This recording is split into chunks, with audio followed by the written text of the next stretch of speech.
సైనిక్పురిలో అక్రమ hookah parlour గుట్టురట్టు. సైనిక్పురిలో illegal గా హుక్కా వ్యాపారం బహిర్గతం. సైనిక్పురిలో అక్రమంగా నడుస్తున్న హుక్కా పార్లర్ పై స్టింగ్ ఆపరేషన్ ద్వారా అక్రమ కార్యకలాపాలు బయటపడ్డాయి. ఈ పార్లర్ లో యువత హుక్కా స్మోకింగ్ చేస్తున్నట్లు వెల్లడయ్యాయి. ఆరోగ్యానికి అనేక ప్రమాదాలు కలిగించే హుక్కా స్మోకింగ్ సమాజంలో అనేక దుష్ప్రభావాలు కలిగిస్తుంది. ఈ అక్రమ వ్యాపారం చిన్న వయసు గల వారిని కూడా అనుమతించడంలో తీవ్ర నైతికత లేమి కనిపిస్తోంది. రాత్రి 11 గంటలకు అన్ని షాపులు మూసినా ఈ హుక్కా పార్లర్లు మాత్రం 4 గంటల వరకు కొనసాగుతున్నాయి. కొన్ని వాట్సాప్ గ్రూపులు కూడా ఏర్పాటు చేసి యువతను ఆహ్వానించి హుక్కా పార్లర్ ఎప్పుడు తెరిచి ఉంటుందో సమాచారాన్ని అందిస్తున్నారు. ఈ పార్లర్లో నిర్వహించే అక్రమ కార్యకలాపాలు యువతను, చిన్నపిల్లలను నకిలీ ఆనందం కోసం ఆరోగ్యం పట్ల నిర్లక్ష్యంగా మార్చేస్తున్నాయి. ఈ అక్రమ వ్యాపారానికి సంబంధించిన సమాచారం పోలీసులకు, అధికారులకు చేరుకుంటున్నప్పటికీ వారు ఇంకా ఎలాంటి చర్యలు తీసుకోవడం లేదు. ఈ వ్యాపారాన్ని పట్టుబట్టాలని స్థానికులు, సామాజిక కార్యకర్తలు కోరుకుంటున్నారు. ఈ వ్యవహారంపై పోలీసులు తక్షణం చర్యలు తీసుకోవాలని, వ్యాపారాన్ని నిషేధించాలని ప్రజల నుంచి తీవ్ర అభ్యర్థనలు వస్తున్నాయి. రేవంత్ రెడ్డి ఫిబ్రవరి 2024లో హైదరాబాద్ లోని హుక్కా పార్లర్లపై నిషేధం విధించారు.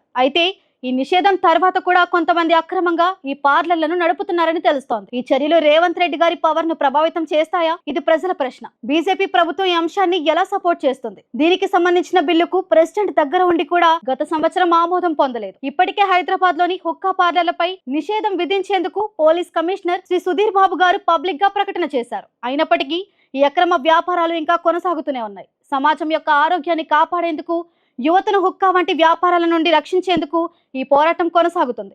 ప్రతి ఒక్కరూ దీనిని గమనించి సహకరించాలని కోరుకుంటున్నాం. ప్రజల సమస్యలను తెలుసుకొని సమాజం పురోగతికి మద్దతుగా నిలబడడమే మన లక్ష్యం.